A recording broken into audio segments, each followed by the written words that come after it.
Fala galera, me chamo Neto Ferreira, sou estudante de jornalismo e repórter da TV Unifor e hoje a gente está aqui diretamente do nosso laboratório de costura para conversar com ela, que é referência em jornalismo, moda, sustentabilidade e inovação, que é a Alexandra Fará. Oi Alexandra, tudo bem? Obrigada pela oportunidade. A gente que agradece.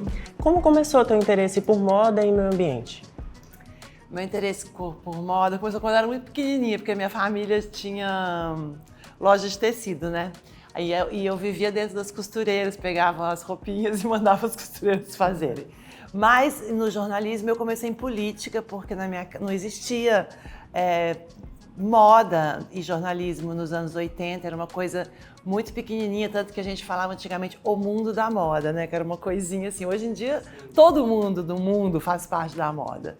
Então eu fui para a política, tanto que meu último trabalho agora que a gente está conversando foi uma matéria de moda e política, inclusive recomendo todo mundo ler, porque a revista Piauí, para quem é do jornalismo, o site da revista, que é gratuito, é super, né?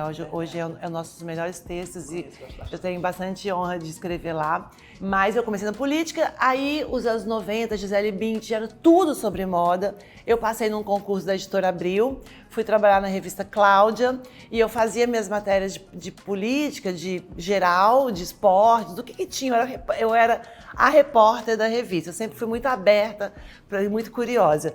E no meu segundo turno que eu fazia por minha conta própria, eu ficava colada na galera de moda. E aí eu fui gostando, aí eu fui morar em Nova York, aí eu fiz cursos de extensão em moda, e ali comecei a escrever freelancer. Eu sempre me jogo e ainda me jogo muito nas coisas, assim, eu tenho muito prazer em trabalhar.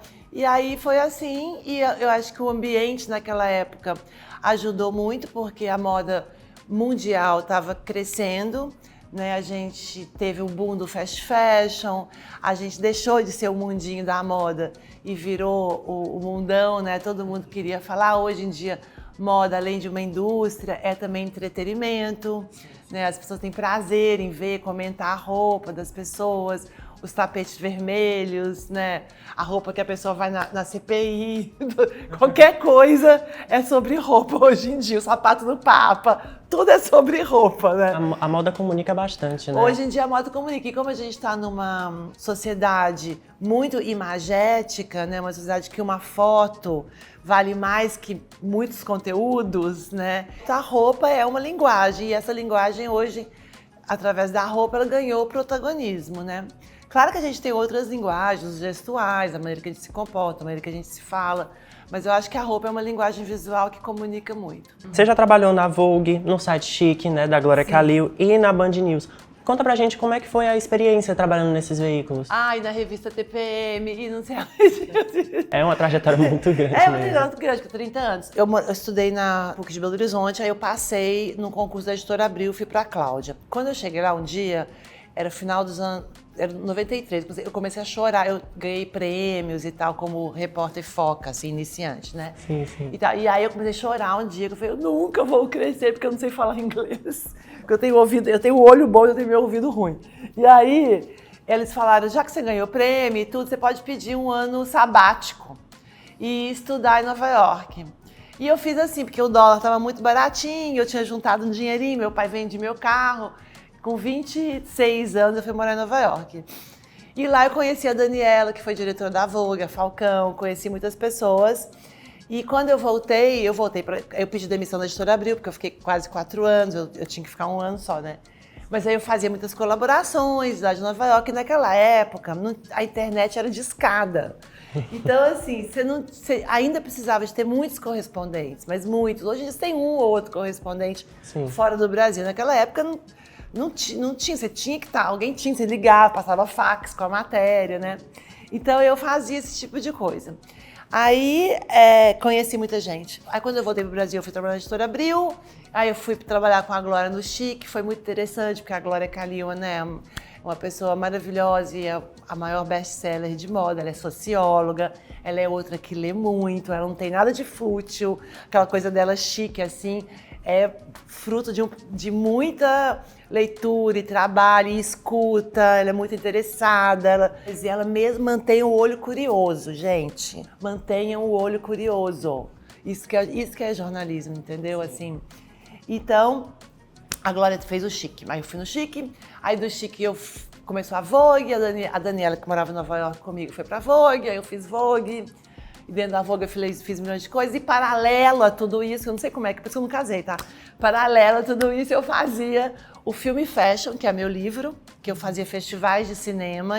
Eu me inscrevia no CCBB, conseguia um dinheirinho, reunia filmes, estudava filmes, que depois de 4 edições virou meu livro. Quando eu estava na Band, que eu fazendo Vogue, eu fui fazer um jornal que chamava Moda e Negócio, um jornal que chamava Brasil Econômico. E aí eu tinha uma coluna que chamava Moda e Negócios no jornal, que fechou esse jornal já. E aí essa minha coluna virou o programa na Band, chamado Moda e Negócios, que foi muito legal, que eu entrevistava só assim, eu saí dessa coisa da modinha estilista, ele fui para CEOs, povo de administração, entendeu? Que assim, que aí era business mesmo, que hoje é uma coisa que eu amo. E dali começou a coisa da sustentabilidade. E qual foi o momento assim que você diria que foi o momento em que você percebeu que queria trabalhar com a moda de uma forma mais aprofundada e mais crítica, digamos assim? A crítica eu sempre fui. Eu nunca tive medo. Eu desci o pau, mas eu acho que hoje em dia não é sobre criticar o outro, entendeu? A gente não constrói nada novo, eu aprendi isso. Porque o tanto que a gente criticou os outros e a moda brasileira continua mesmo igual. Assim, se crítica levasse a algum lugar, entendeu? Eu acho que a gente só muda o sistema atual, e qualquer sistema, quando a gente constrói uma coisa melhor que esse sistema. E quando vocês sentirem que vocês estão criticando a pessoa, não percam seu tempo, ganhem o tempo descobrindo como é que você pode fazer melhor. Claro que a gente tem que olhar e detectar o problema, isso é uma coisa, mas ficar diminuindo o outro diz mais sobre um problema seu do que sobre o outro. Verdade. O que você tem que fazer é achar uma solução, entendeu? E é o que a gente está tentando fazer hoje com a sustentabilidade. Se eu nas minhas redes sociais, se eu falasse mais mal, eu ia ter muito mais audiência, porque as pessoas querem ver sangue, querem ver rios sujos de tinta, querem ver roupas jogadas na rua. Briga engaja muito. As pessoas querem briga e também essa coisa de adrenalina, assim, de olha que horror o que está acontecendo.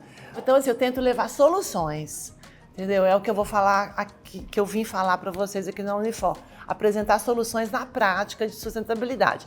O que me fez deixar de ser uma jornalista, digamos assim, fútil, assim, foi quando caiu um prédio em Bangladesh. E eu nunca fui fútil, tá, gente? Mas assim, meio deslumbrada, assim, meio sem saber da cadeia de produção. Sim. Só pensando no design, esquecendo o que tem para trás. Quando eu comecei a pensar no que tem para trás, antes de chegar na roupa, no modelo, foi quando caiu um prédio em Bangladesh, em 2013, que matou 1.100 costureiras. E foi pela primeira vez que foi uma catástrofe que você viu os corpos junto com as etiquetas. E aquele prédio... Nossa, que imagem forte, tá? É muito forte, chama o desastre do Rana Plaza, né, em Dhaka, que é a capital de Bangladesh, que é um país que 80% da economia de Bangladesh é de produção de roupas muito baratas, ultra fast fashion. Então, você vê, se parar o ultra fast fashion, que, como todos nós queremos, eles morrem de fome. Porque hoje eles vivem na miséria, mas eles têm o que comer. Mas foi ali que eu falei, nossa, esse negócio não tá certo. Comprar roupa barata não é legal. Porque se eu tô tendo uma super vantagem, alguém lá atrás tá sendo, né, vivendo em estado de escravidão moderna. E ontem eu fui na Vicunha, que é essa fábrica gigantesca, a maior fábrica da Vicunha, que é a maior empresa de moda do Brasil e das Américas, que está aqui em Fortaleza, né? Fortaleza é um polo gigantesco. Eu falei, como é que pode uma calça jeans custar 15, 20, 30 reais? Gente, o tanto de processo para fazer um tecido. É muita gente envolvida, é muita máquina envolvida, é muita... E ainda você tem que transportar e chegar aqui, nesse rolo, nas confecções, e um monte de gente trabalhando. Né? Olha só a blusa, tem debrum, tem costura, tem fashion, tem modelagem, tem isso, tem aquilo. Então, assim, todo mundo quer comprar uma roupa barata, mas o melhor hoje que eu acho é você comprar uma roupa que você goste muito e que você vai usar ela muito. É, sim, tem que valer, né, o dinheiro. Qual você diria que é o papel do jornalista de moda na construção de um futuro mais sustentável? Educar. Educar. Tirar as pessoas do conteúdinho clickbait.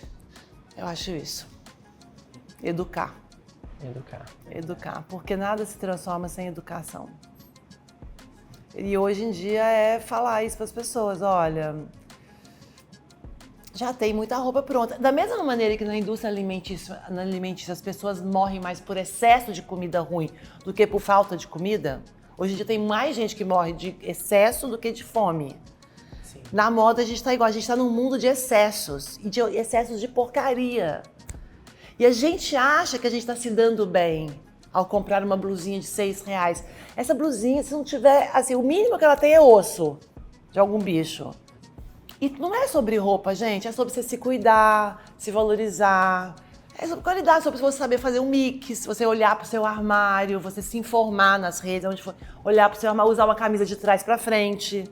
Você usa a camisa da frente, assim, normal. Hoje em dia as pessoas estão usando camisa com o colarinho aqui, um nó atrás e fica uma modelagem louca e linda, que já é outra roupa. Eu vejo bastante nas redes sociais as pessoas fazendo seus próprios estilos de roupa. Tipo, a roupa vem de um jeito que fica horrível na pessoa, ela vai... Vocês têm que aprender a fazer upcycle. Pegar uma roupa antiga e transformar em roupa nova. De maneira bonita, fashion. Não assim um bolsinho, uma manguinha diferente. Não. Fazer roupa do que já existe. Tem muita roupa pronta. Tem muito lixão de roupa, que nem o brechó quer, porque tá rasgado. Porque tem que pegar aquilo e transformar. Tem que quebrar a cabeça e ficar horas em cima, fazendo a coisa mais íntima. Se ficar feio, faz de novo. Ficar feio, faz de novo, até aprender. E pra gente finalizar aqui, qual conselho você daria tanto para jornalistas quanto para estudantes de moda que querem seguir nessa parte mais de ir à frente de causas sociais e socioambientais, né, mais especificamente? Venham no uniforme na minha aula, mentira. No Instagram, começa a treinar seu algoritmo para ele te mostrar soluções. Fica mais em posts que mostram como fazer upcycling. Se você for treinando o seu algoritmo, se você parar e olhar para aquele post até o final, mais do que você olha para o post da blogueira fútil, o seu algoritmo vai te entregar mais daquele post que você quer. Então, acho que isso é uma coisa assim, fácil, que está na mão, que eu faço isso. Então, eu só recebo algoritmo de lugares muito legais, sabe? Gente que está fazendo agroecologia, gente que está fazendo upcycling, gente que está recuperando roupa, gente que está indo em brechó e usando roupa do avesso, etc. E no jornalismo, idem, seguir veículos que fazem uma leitura mais aprofundada. No caso do jornalismo, ou aprender inglês, ou saber mexer no Google Tradutor. Para ler umas coisas mais profundas, tem que ler. Todo dia tem jornalismo e moda também. Todo dia a pessoa tem que acordar e ler. Ler é muito importante. Ler, sabe, porque não é sobre só o que você está lendo, é sobre o seu cérebro, ele começa a desenvolver de uma outra maneira, você consegue pensar. Porque, gente, o cérebro é um órgão, é como se você não mexer com a sua... Eu quebrei o joelho uma vez. Essa minha perna é 4 centímetros mais fina que a outra, que não quebrou. O cérebro da gente, se a gente não mexer nele, ele vai atrofiando, igual atrofiou minha perna, porque eu fiquei engessada há muito tempo. Se você ficar só no Instagram, você fica engessado. Verdade. Então, você treina os algoritmos. Comprem os livrinhos, vá na biblioteca, leiam, se desafiem. E tem prazer também nas coisas, não é só também, não tô falando para ninguém ficar sofrendo, mas eu acho que é isso. E procurar educar. Quando eu vou fazer um post, ou quando eu vou me apresentar em algum lugar conversando com vocês, assim, eu peço para o universo que eu falar palavras certas, para que eu possa inspirar as pessoas, porque assim, não é sobre a árvore, sobre o animal, é sobre a gente precisa da árvore e do animal para a gente conseguir existir aqui. Ontem a Marina Silva falou, eu sou do meio ambiente porque eu gosto do agro, porque eu gosto dos seres humanos, porque eu gosto da indústria. Quem é sustentável não é contra isso. É só que a gente está ameaçado de ir embora e os outros bichos ficarem. É real. Levar a sério isso que a gente está acontecendo. Dá atenção.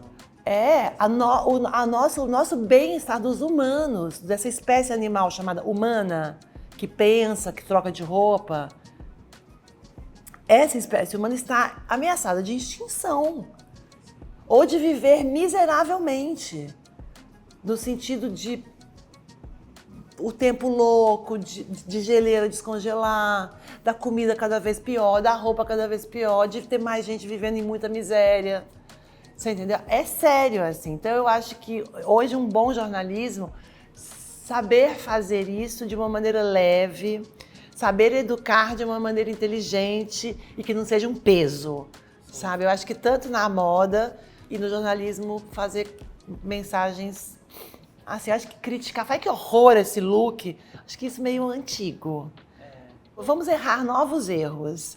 Assim, errar erros que a gente já fez nos anos 2000, né? Ficar lá na primeira fila de óculos escuros falando, ai que horror esse desfile, que a pessoa ficou 6 meses fazendo e eu fiquei 5 minutos olhando e falei, ai, não gostei, tchau. Isso já fizemos, não deu em nada, deu onde a gente está hoje, que está pior do que naquela época. Mas é isso. Que bate-papo maravilhoso, muitos temas super importantes sendo abordados aqui. Queria agradecer esse bate-papo.